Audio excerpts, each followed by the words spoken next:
ఇది చాలా అద్భుతమైన సినిమా. నీకు సరే చెప్తా కానీ ట్రైలర్ వచ్చిన తర్వాత ట్రైలర్కి ముందు ఈ సినిమా రేపు ఉదయం 10 గంటల కంటే ఏదో మామూలు ఆర్డినరీ సినిమా ఏదో మామూలుగా అనుకున్నారు. ట్రైలర్ వచ్చిన తర్వాత మంచి రెస్పాన్స్ వచ్చింది ట్రైలర్. అవును. మంచి ఎందుకంటే మాకు తెలుస్తుంది డిస్ట్రిబ్యూషన్ ఫీల్డ్లో ఉన్నాం కాబట్టి దీని స్పందన అనేది. ట్రైలర్ చూసిన తర్వాత మీకేమైనా ఎటువంటి స్పందన వచ్చింది? చాలా everybody love the trailer basically. And ఇది ఏదో ఉండబోతుంది అంటే ఇట్స్ థ్రిల్లర్ లాగా దే ఆర్ ఫీలింగ్.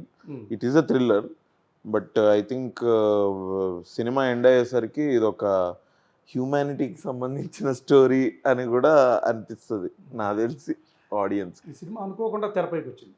అవును. ముందు నుంచి ఒక హైప్ కానీ ఒక పబ్లిసిటీ కానీ హఠాత్తుగా ట్రూ వచ్చింది. తక్కువ టైంలో కూడా తీసామని చెప్తున్నారు. అవునవును. ఈ రోజుల్లో తక్కువ టైంలో సినిమా పూర్తి చేయడం మామూలు విషయం కాదు. చాలా టైం తీసుకుంటున్నారు సినిమా. Yes. ఈ సినిమా జర్నీలో మీకు ఈ సినిమా